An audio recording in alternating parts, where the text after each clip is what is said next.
This is Odin's Wolf Survival in the sunlit subterranean caverns of Wolf Haven, dead in the middle of the four great forests of Kansas. Today, I have a BRS-55 lantern. Runs on the blended fuel source. They say it takes 6 grams an hour, which means that a full container would run 40 hours.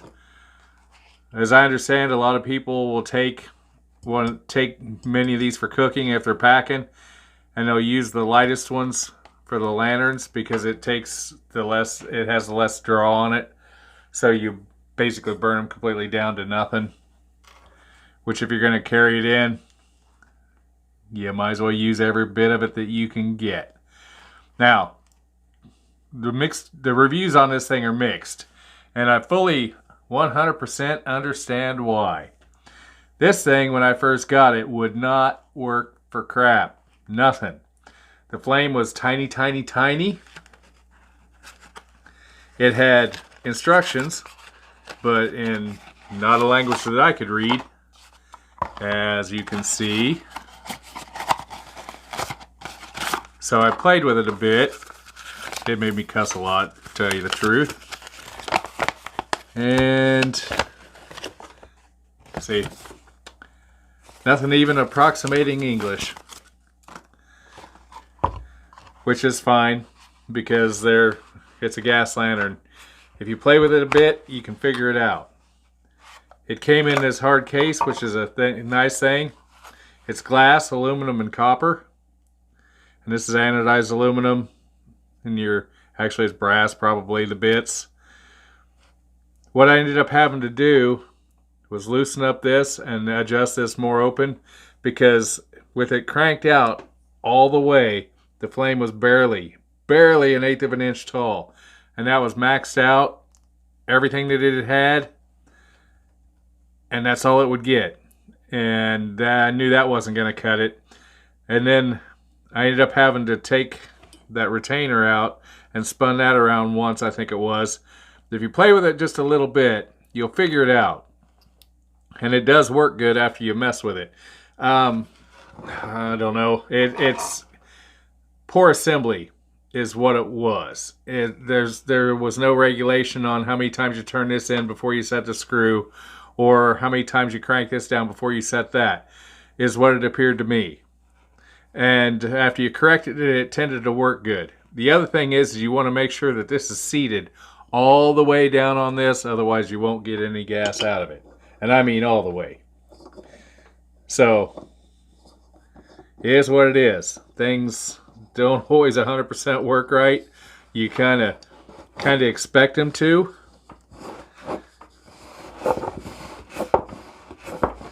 The other thing I didn't have any luck doing, okay, that's seated all the way down. Make sure you get a good grip on it. We'll try it. I don't know how well it'll work. I never had any luck with it. They say you can light it coming up through here. Okay, that's...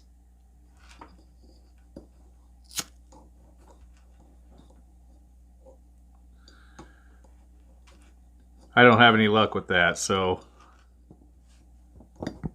There we go. Guess it does.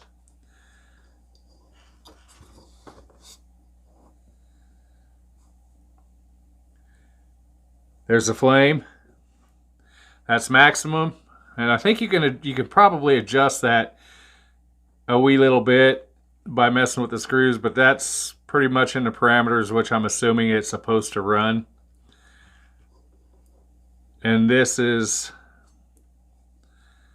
once you got that set, I usually will get everything maxed out, then take this down.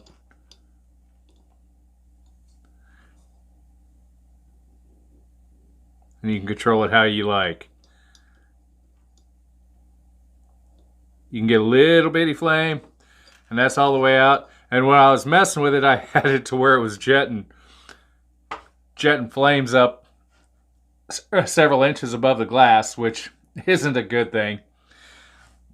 So I got back down. That's where since I can't read the instructions, that's where I'm assuming things should be running. That's where it seems to be happy.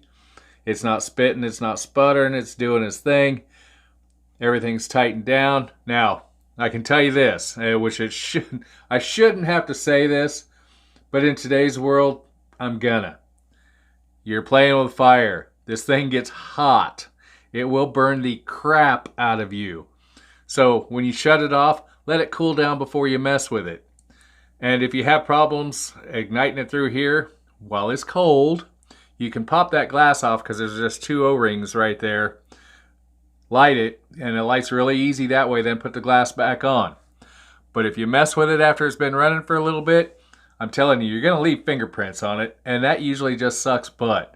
Done that more times than I care to admit on different stuff, and it will get your attention and make you like it. You know, it's one of those that back in the day when we were playing with stuff like this, you didn't need warning labels because you leave your fingerprints on a few things a couple of times. The warning label is firmly imprinted in your head. Don't be stupid is kind of what it amounts to. But again, after I got this set up and readjusted, it works great. I've used it once or twice when the power was out. It makes a decent little light.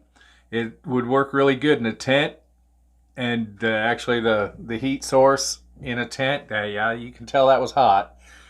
It would add some heat for like winter in a small tent.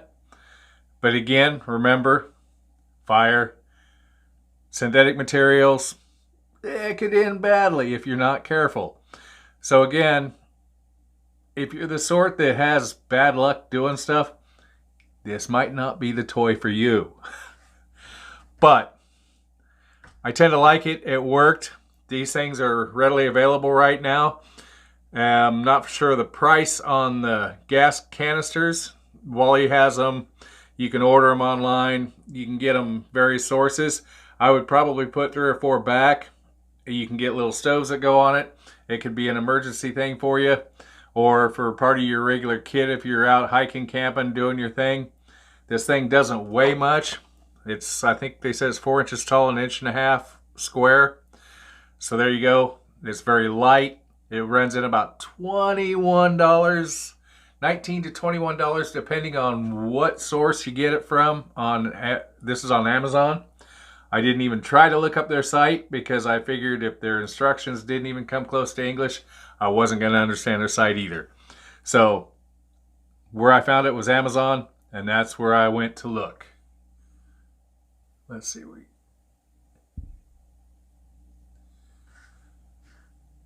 Thank you for watching. This is Odin's Wolf Survival.